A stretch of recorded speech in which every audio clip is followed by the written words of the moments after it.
Oke, bismillahirrahmanirrahim. Assalamualaikum warahmatullahi wabarakatuh.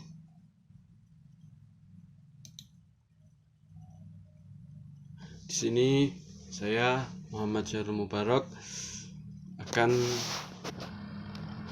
menjelaskan dua PowerPoint yang telah saya buat untuk memenuhi tugas psikologi pendidikan. Di sini saya akan menjelaskan yang PowerPoint pertama. Materi pertama ini ada keterlibatan siswa dalam pembelajaran dan metode pembelajaran. Nah, keterlibatan siswa di sekolah merupakan suatu kualitas keadaan psikologis siswa seperti reaksi kognitif, emosional, dan perilaku terhadap proses belajar serta kegiatan akademik dan sosial di kelas maupun di luar kelas untuk mencapai hasil belajar yang bagus. Ini kenapa keterlibatan siswa itu begitu penting?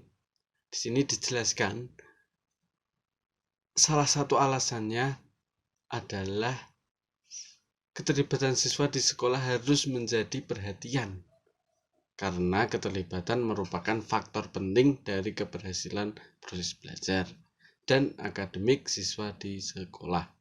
Keberhasilan belajar siswa di sekolah tidak hanya menitikberatkan pada aspek prestasi belajar, tetapi juga pada aspek pembentukan karakter dan kebaikan mereka ketika berada di sekolah.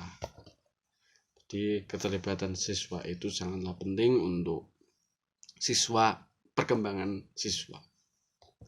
Kemudian aspek apa saja yang siswa itu harus terlibat atau keterlibatan siswa untuk mencapai pembelajaran yang efektif atau pembelajaran yang menghasilkan karakter yang bagus. Yang pertama itu tentang psikologi siswa.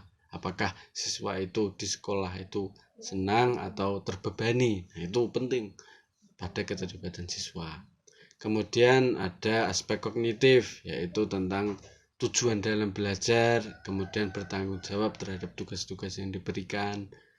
Yang ketiga ada perilaku, bagaimana kehadiran siswa, kemudian sikap siswa di sekolah, kemudian ada juga tentang keikutsertaan siswa dengan ekstrakurikuler atau kegiatan yang lain. Kemudian ada aspek akademik, yaitu tentang pemahaman materi dan tugas yang diberikan kepada siswa dan peringkat pembelajaran.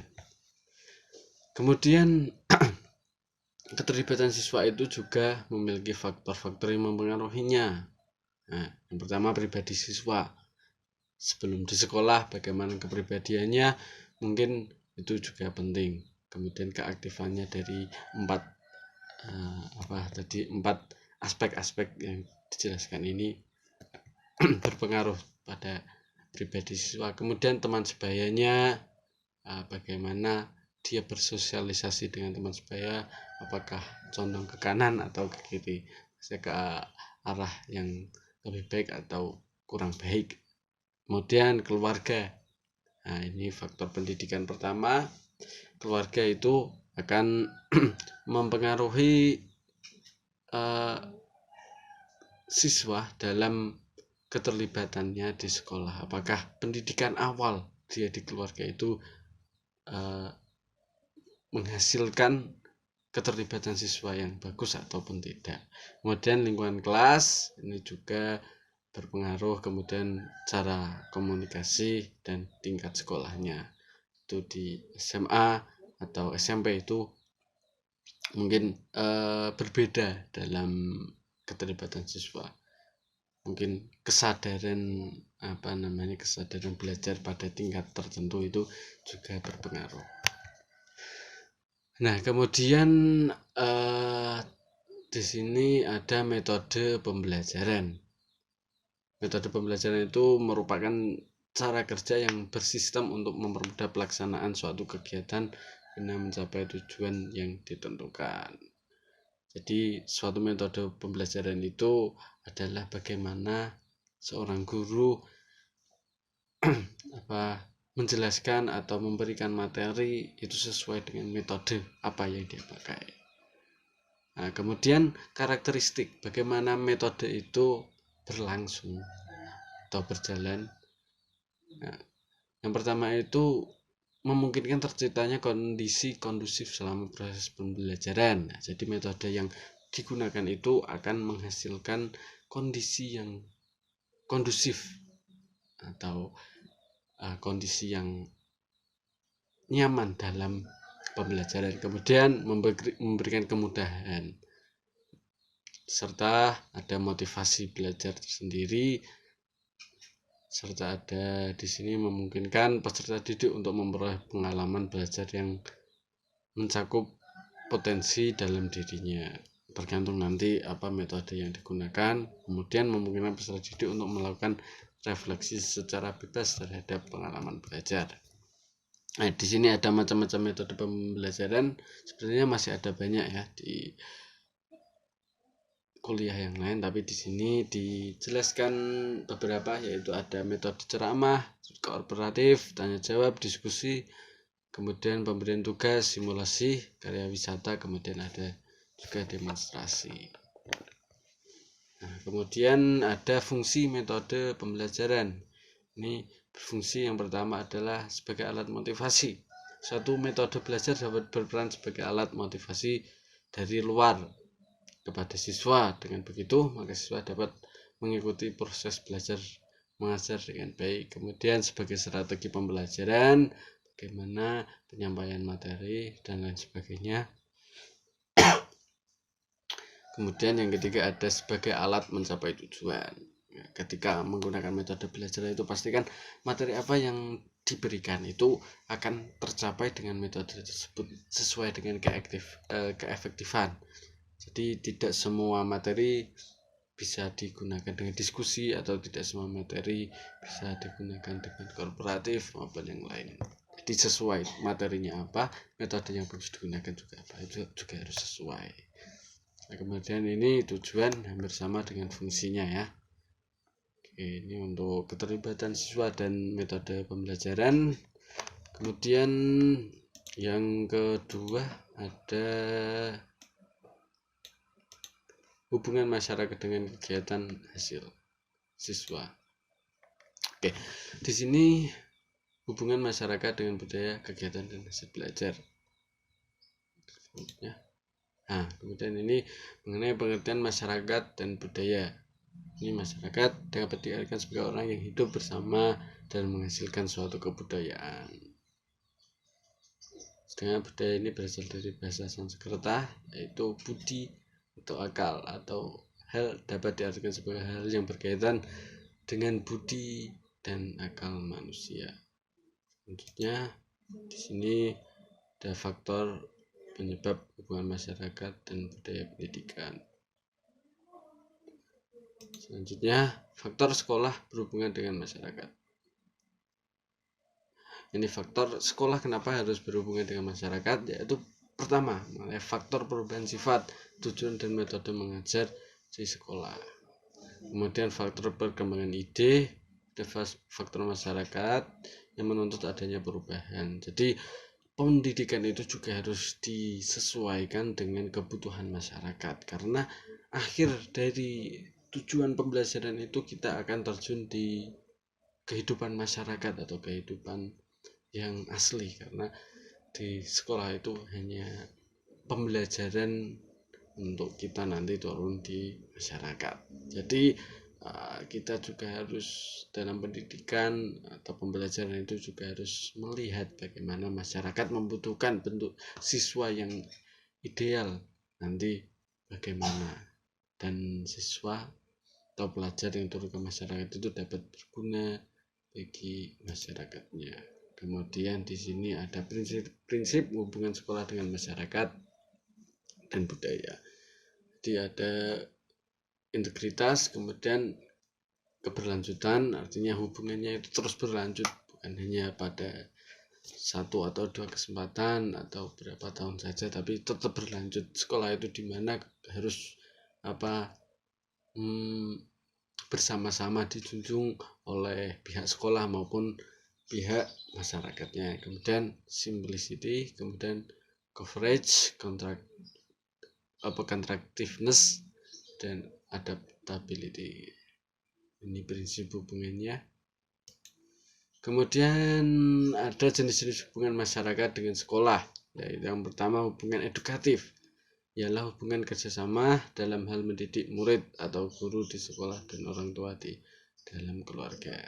Nah, jadi edukatif ini dari sekolah sendiri maupun dari masyarakat sendiri ini berperan aktif dalam mendidik seorang siswa atau mendidik seorang pelajar bagaimana tercipta suatu pelajar. Jadi kita tidak bisa istilahnya apa ya, kamu sudah saya sekolahkan sehingga kamu harus berperan baik, kemudian terus keluarga itu tidak memberikan pendidikan yang baik atau mungkin acuh tak acuh atau yang lain, itu tidak, karena masyarakat dan sekolah itu juga berperan aktif dalam membentuk karakteristik seorang siswa. Kemudian ada hubungan kultural, yaitu usaha kerjasama antara sekolah dan masyarakat yang memungkinkan adanya saling membina dan mengembangkan kebudayaan masyarakat tempat sekolah itu berada. Nah, jadi kebudayaan itu harus selaras atau harus berhubungan, jadi tidak bertolak belakang ya. Itu karena nanti akan menciptakan lingkungan yang kurang mendukung untuk masyarakat sendiri, terutama untuk sekolah sendiri itu. Kemudian ada hubungan institusional yaitu hubungan kerjasama antara sekolah dengan lembaga-lembaga atau instansi resmi lain, baik swasta maupun pemerintah. Itu juga bisa hubungan kerjasama antara sekolah membantu masyarakat atau sebaliknya masyarakat juga membantu sekolah. Selanjutnya di sini ada hubungan masyarakat dan budaya dengan hasil belajar. Nah, di sini ada beberapa peran dari masyarakat terhadap pendidikan sebagai berikut. Yang pertama, masyarakat berperan serta dalam mendirikan dan membiayai sekolah. Ini karena biasanya dalam sebuah pembangunan sekolah, kalau zaman dulu itu masyarakat terlebih dahulu yang membangun sekolahnya. Seperti MI di desa saya itu pembangunan pertama itu bukan langsung dari pemerintah, tapi cuma dari masyarakat membangun sebuah sekolah, kemudian terus berkembang. Dan di sini pemerintah juga harus berperan dalam membiayai pendidikan yang berada di daerah tersebut dengan memberikan subsidi di sekolah tersebut, kemudian memberikan mungkin gaji kepada guru-gurunya walaupun belum pegawai negeri. Itu juga merupakan harus diapresiasi guru-guru yang dengan ikhlas itu membantu pendidikan di suatu masyarakat. Kemudian masyarakat sebagai pengawas pendidikan agar sekolah terus membantu dan mendukung cita-cita dan kebutuhan masyarakat. Jadi masyarakat itu juga harus melihat bagaimana pendidikan itu berjalan, apakah ada suatu kekeliruan dalam pembelajarannya. Mungkin kalau yang ditakutkan dalam pemerintah belakangan ini kan ada sekolah yang menerapkan radikalisme. Nah, jadi di situ masyarakat juga berperan dalam pengawasan terhadap pendidikan di sekolah tersebut, sehingga seperti hal-hal yang radikalisme atau yang lainnya itu yang tidak diinginkan itu tidak tercipta. Kemudian ada masyarakat berpartisipasi dalam menyediakan sumber belajar seperti gedung museum, perpustakaan, bangku-bangku kesenian, kebudayaan dan sebagainya. Ini mungkin tahap lanjutnya tapi kalau di Indonesia mungkin masih belum sampai seperti ini, kecuali mungkin pondok pesantren itu malah biasanya ada keterkaitan dengan masyarakat pada hubungan ini gitu kan. Kemudian yang keempat ada masyarakat menyediakan sumber belajar yang dapat didatangkan ke sekolah. Mungkin ini juga masih kurang efektif ya di Indonesia, tapi ini juga hubungan yang bagus antara masyarakat dan sekolah. Nah, kemudian ada di sini peran hubungan kebudayaan dengan pembelajaran. dan masyarakat menyediakan sumber belajar ini hampir sama ya.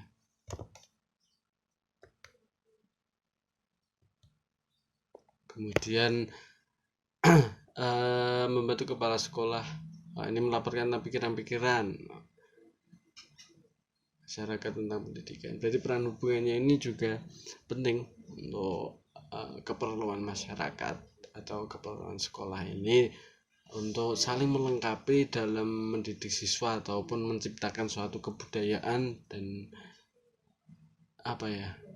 kebudayaan serta prinsip ataupun perilaku akhlak yang baik pada seorang siswa.